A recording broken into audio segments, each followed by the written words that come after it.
probably came up in a brainstorming meeting, and we said, hey, it'd be fun to stomp on bugs or something. And then you had to invent the floor controller, and that was a whole invention, you know, a process just to create that. Oh, yeah. I take one apart. And yeah, okay, well, so it had to meet a lot of different standards, and so you had to create that and then create a game that would work with it, and I think that was all sort of simultaneous. It's very unusual to have a video game with something sticking out in front of it, too. Yeah. Well, it was at that time. The best part of the game is watching people cue it. It's like the cat on a hot table jumping around. If you'd only made it, or did that about the same time you did Name That Tune, Probably at the same time, so. and brought them together somehow. If we had known. Stomp that too.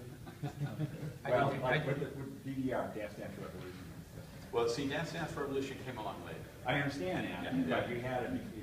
Oh, yeah. And that tune has that giant banked ROM cartridge, too.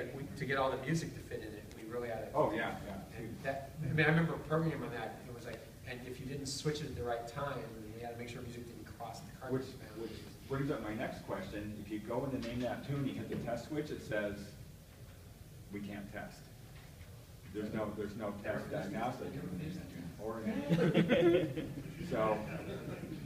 Bring that back, I'll finish that one. We're gonna work on that program. That never had to test it, no? Owen's code never needed a test. You can't test the ROM. Perfect the first time. You can't test the ROM. You can't test it with the Name That Tune cartridge. Right. Yeah, you can't test it because the banks, yeah. And the banks were, we, Well, the microphone works. that's funny. Jesse Osborne, who worked for us, was very good with music, and then we had Richard Green, and some of the names that people might know. Richard was a musician. From the Bobs. From the Bobs, thank you. I couldn't remember the name of the Bobs. Did that music for us, and I think we drove our Lee here crazy because he was in the same, we were in the same class. And I finally had to put headphones on because even I was driven crazy by how bad music sounded until you got it right. Tweaking. It was fun to do, but it just took a long time to get it all. And as a controller, that thing was a real dirt magnet, and sodas and stuff. It's like, to put a joystick on the ground and jump up and down. Oh, yeah. You know what, I think one of the very significant innovations of this game system was it was the first video game that had a dedicated synthesizer board. Oh, yeah. For sound effects and music. Before that, it was all discrete logic. So it was made by Sequential Circuits. That's right, yes, I remember. It was like a Prophet. I mean, it was like the Prophet. It was different for you guys. It was different hardware, but it was also just before the MIDI standard was established, which was what, 80? Our first prototypes were all discrete components. Our first sound. So all the control codes were almost identical to what became MIDI because Dave Smith at Sequential was one of the main people responsible for developing MIDI. It sure had a really amazing sound system. It was great. It sounded amazing. Their Gridley prototype has a discrete audio. Yes. Over there. Oh, yeah, I mean, I think Hat Trick is such a terrific game. The action is just so intuitive, and it was a success. What was the deal on Team Hat Trick? I don't know. I did both of them. I would say that, geez, we spent an hour every single day playing Team Hat Trick. Oh gosh, we played a lot of games. It was, I mean, I'm sure everybody else in the office didn't appreciate all the yelling and screaming, but it was really fun. Your game, everybody screamed. Yes. Yeah. And well, what happened? Was there Well, hardware team, problems? Or? No. Team Hat Trick was that 4-player cabinet that you saw up there. And that takes up a large amount of floor space in an art. You know, it really makes it only suitable for an arcade. The coin-operated games business is kind of divided into different types of locations, from little tiny places, 7-Eleven stores, where you see those little mini cabinets, up to, you know, great big giant arcades. And a 4-player game with a horizontal monitor like that needed a lot of floor space, and it was very popular. I mean, it was great game, but it's fundamentally limited by the number of locations that could buy it. So it's not not the cash cow that, say, a more conventional game cabinet could be back to the company. But it was still fun. It was fun to do. I want to know whose idea it was to put steering wheel and gun together, because that was always one of my favorite things. Only in California. Most California drivers don't know. Well, it's funny, because I remember the discussions when we brainstormed games, there was always shooting games, there was driving games. And if it's out there right now, I think it's still. Yeah. It's a driving game. with- Night Stalker. It's missing the gas pedal, which would have been really kind of a coordination test. You're standing there on one foot, pressing the gas pedal, steering and shooting. Yeah, it sounds like a lawsuit waiting to happen. I just think if I had that railroad today. Sounds like 101 in Rush Hour. Grand Theft Auto would be a It was entirely the very, different it was game. the very first game that combined a steering wheel and a gun. And you had to, now it's It calmed had to down. be the simplified. freeway. It had to be simplified now. Remember, the original game was a lot more complicated. It was just too hard to play. I mean, if you go play it, it's really hard to kind of steer and pick things up and shoot at the same time. Don't know how they do it now, though. Practice. There was the game Stalker, but I've seen reference to a Euro Stalker. Did that actually exist, or was it just graphics differences, or? Yeah, that was, Just it was grab. different cities. Yeah, the Ukrainian grain deal was part of that. No, we produced some games for export, and sometimes it would just be the straight game that would go there, and other times it would, there'd be localization that would take place. Owen had filled that game with a lot of Easter eggs. You're in the right place on the road, and you drive off the road through the side of the screen, you end up 3 or 4 states ahead. And if the guy playing against you, the police, he will never know how to get it. And it's peppered with those all the way through. There's a lot of shortcuts.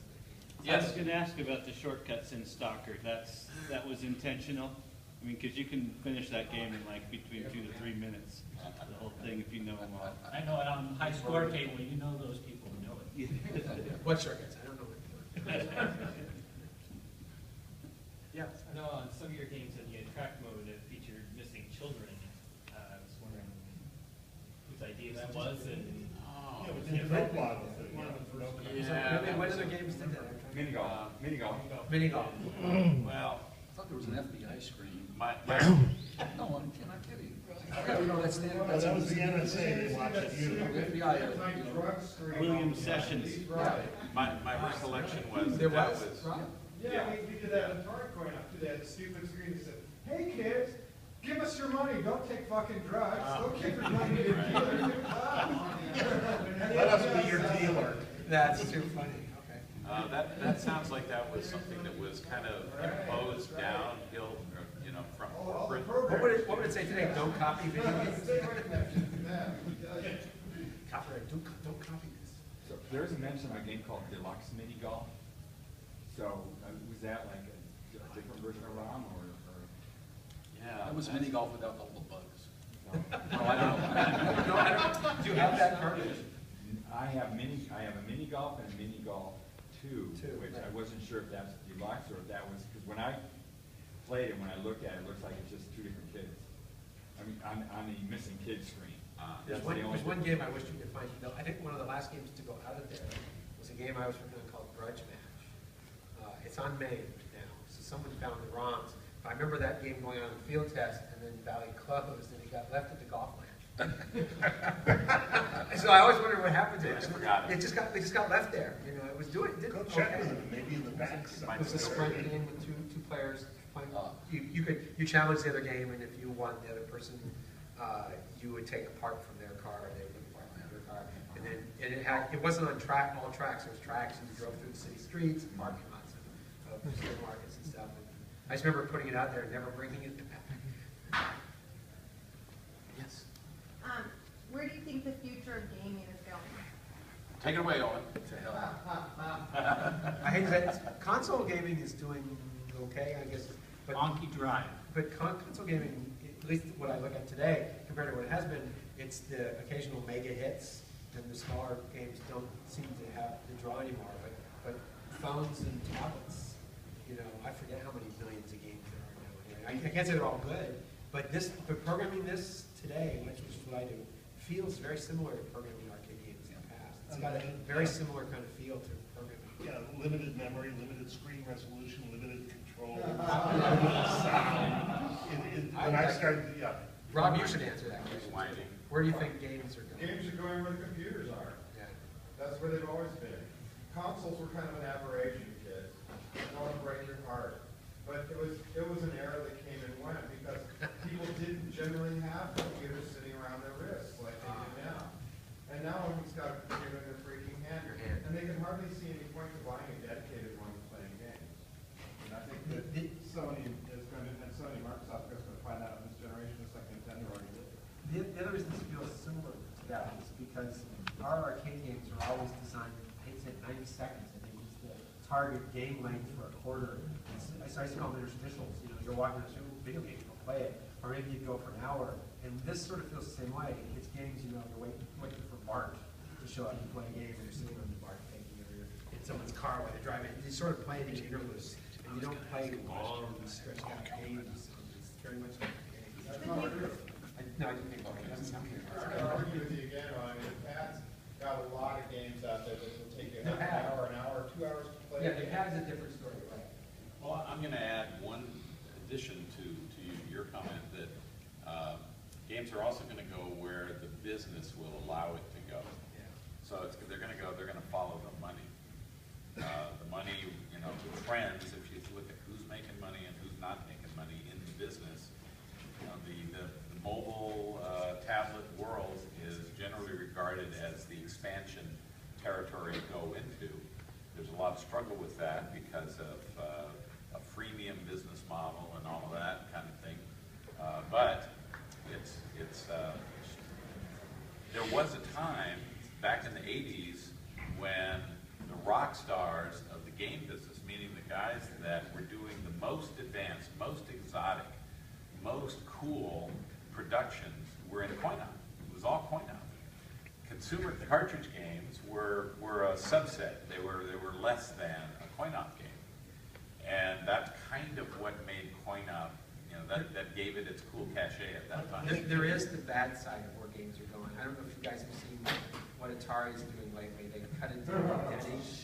Have you guys seen this? Yeah. So the game is called Sente, Asteroids, and Takeout. And this is like the sad side of gaming. Well, follow the money.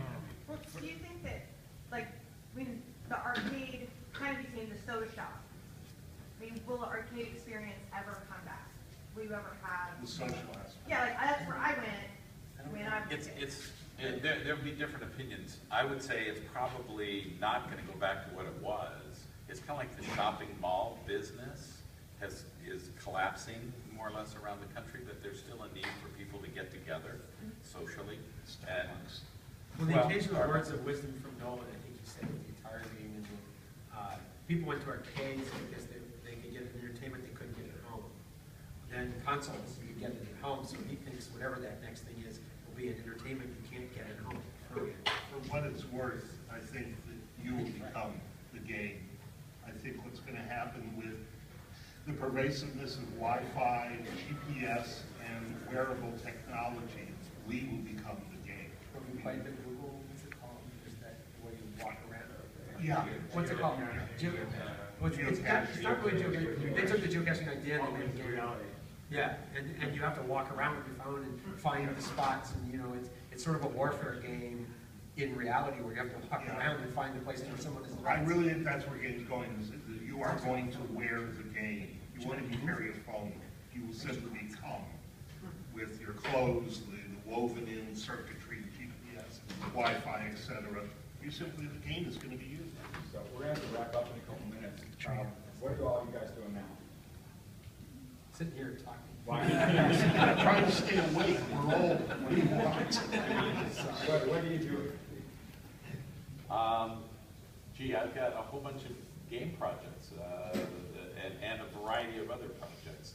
I'm doing independently. I'm not connected to a big corporation, although one of my friends, Al, and I, Alcorn, we've got a few irons in the fire that we're playing with. And maybe things, but hey, you never know. You never know. There's all kinds of fun stuff to do out there. You know. Well, actually, I'm talking to them about one of the projects they're